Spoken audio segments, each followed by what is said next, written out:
Hi, I'm Kim, and you're watching Kim Wilson TV. My channel is dedicated to helping victims of narcissistic abuse get free and stay free. Now, with the friends list growing so rapidly here at Kim Wilson TV, we have a lot of great new friends here, and welcome. I'm glad you found your way here because there's a tremendous support group here.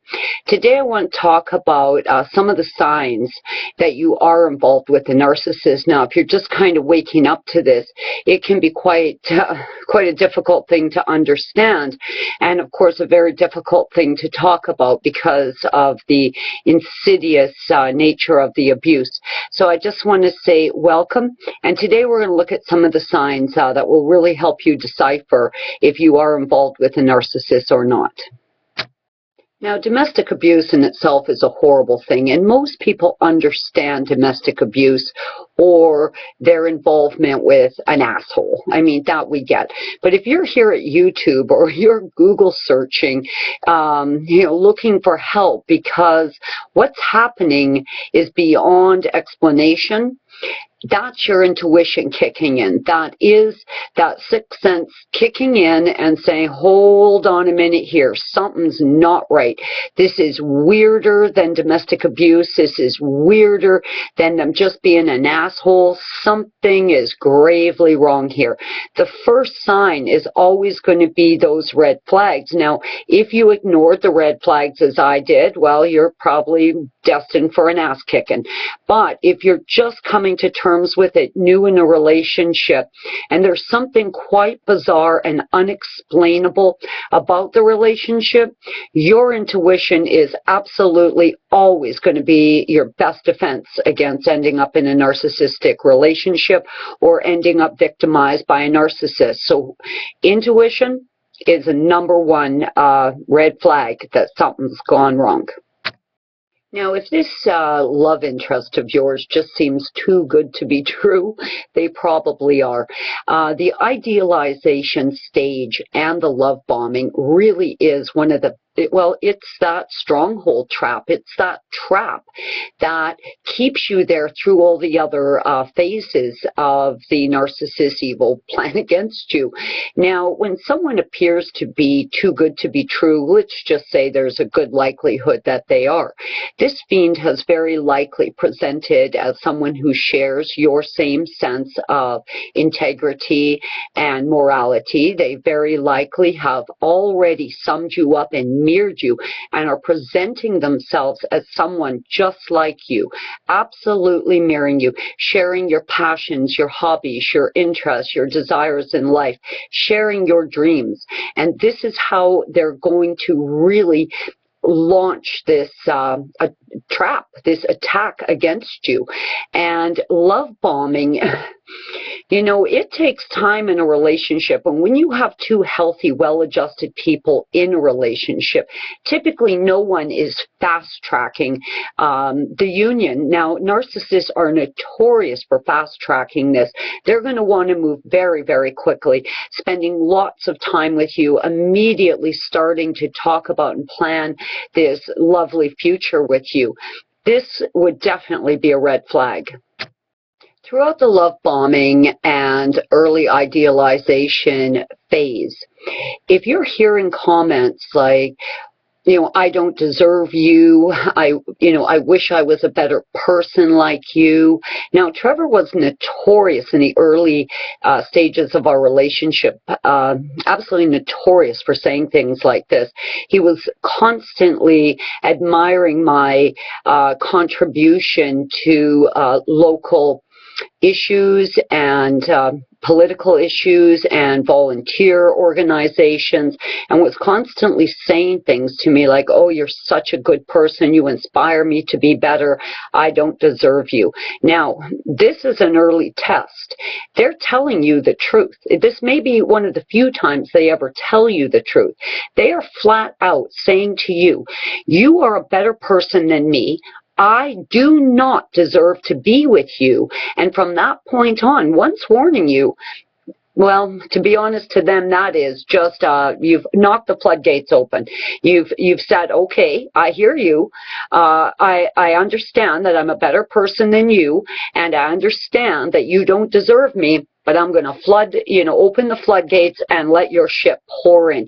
That to them is an absolute green light for abuse. So if someone says to you, I don't deserve you, guess what? They simply do not deserve you. Now, future faking is going to be a very large part of this initial trap. Now, future faking can look like early talk of moving in, getting married, driving around looking at cute little homes with a picket fence, talking about vacations, talking about the future. Basically, now I'll just give you one small example here of what I experienced with Trevor. He knew that I had a tremendous passion for gardening. So he would kind of play along with my gardening thing, sort of on small scale, and even did participate in building some garden boxes for me, but then would always ridicule me and put me down because I was out tending to the garden. That eventually turned into, you and your fucking gardening. I'm paving this yard. I'm paving this yard. So, prime example of, yes, this is the future for you. You can garden all you like, and pulling that back to now you're never gardening again once hooked. So you really want to be cautious of future faking. Now, in a healthy relationship, most people are not, date 5, planning a life together, planning 2 weeks in Mexico, planning to buy a little house with a picket fence. Future faking is a very real sign, and you should be watching out for that. Now, typically when a sane person meets someone new, most people want to put their best foot forward. Now, I mean, we've all got our quirky stuff, and, pick me. Yeah, I got mine too, believe it. But we typically are trying to, present the things that we see in ourselves as being some of our best qualities. Yes, as time goes on, maybe you had a rough childhood, maybe you've had some struggles with your career, whatever. Of course, these things come out. But, date 2, you're not going to just blurt out, hey, buddy, I'm a fucking train wreck, So the narcissist is absolutely notorious for this because they want you to see them as someone who's victimized, because they want to, it's a test. They want to know how susceptible you're going to be to their shortcomings, character flaws, and things like this. Now, they don't actually believe they have any. This is all priming you for abuse. But it's very common to hear, things like, oh, I never got, the opportunities in life that other people got. I could have done much better had I had, more supportive parents. Or in Trevor's case, of course, all of it. He was adopted. He had very, very abusive exes. Not that he had any part in it, but he just somehow picked the most horrible people. How meeting me was the answer to all of his problems. So not only do they present like a problem, like they buy into the pity pot, and they want you to buy into the pity pot, but then they want to kind of turn it on you and dump the responsibility on you, where they've been victimized, but you're now their guardian angel, their savior. Really present yourself as a victim early in a relationship, which they're notorious for. But the other thing they do is they then, dump all the responsibility for their salvation on you.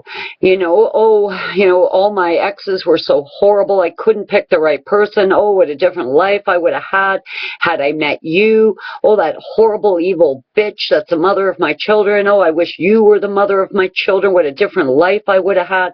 I mean, think about that in itself. It's a tremendous amount of responsibility to dump on someone you just met. Oh, your life's in shambles, and now the total salvation of your life is now dumped on this new victim. I mean, definitely a red flag, and certainly one I saw as weird. I definitely thought to myself, that's weird. Now, it's very unusual in a healthy relationship. It probably doesn't happen at all, actually, where you go from this all-consuming, obsessive love thing to now they're starting to, maybe make little cracks about the way you're dressed or about your family, about your hobbies, interests, your career. Now they're just making little digs. And this, again, is part of the test to see. So if you've experienced a situation where you've gone from being absolutely the answer to their problems, a dream come true, their savior, the greatest person they've ever met, they don't know how they lived this far without you, to now, now you're not so perfect anymore. Now maybe they're making little digs.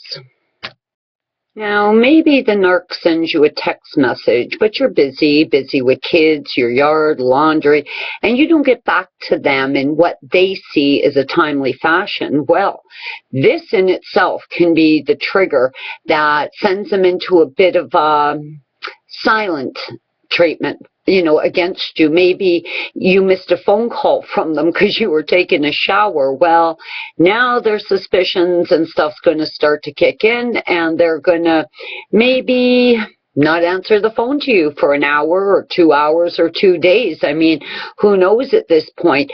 But with their very fragile egos, not immediately replying to a text message or not immediately responding to them trying to contact you can often be the first time they really initiate the silent treatment against you. Now, on one hand, the fact that they're all the same, male or female, black or white, young or old, yeah, it's creepy. It's really creepy. But it's also pretty enlightening because these signs are pretty much etched in stone. The narcissist is always going to follow that 4-step agenda: idealization and love bombing, devaluing, dumping, and discarding. So, in the early phases, sorry, my little dog was just up here on my lap. He's shedding.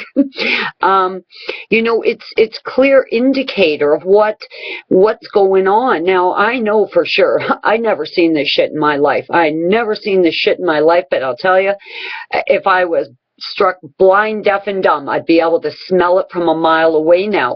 And I think there's a tremendous lesson to be learned here.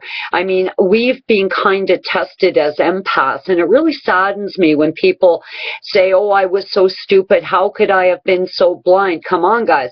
You're dealing with master manipulators here. You're dealing with someone who has done this over and over again, whose whole life's ambition, to feel whole is to harm and injure other people, to spot a potential victim or a target and lure them in.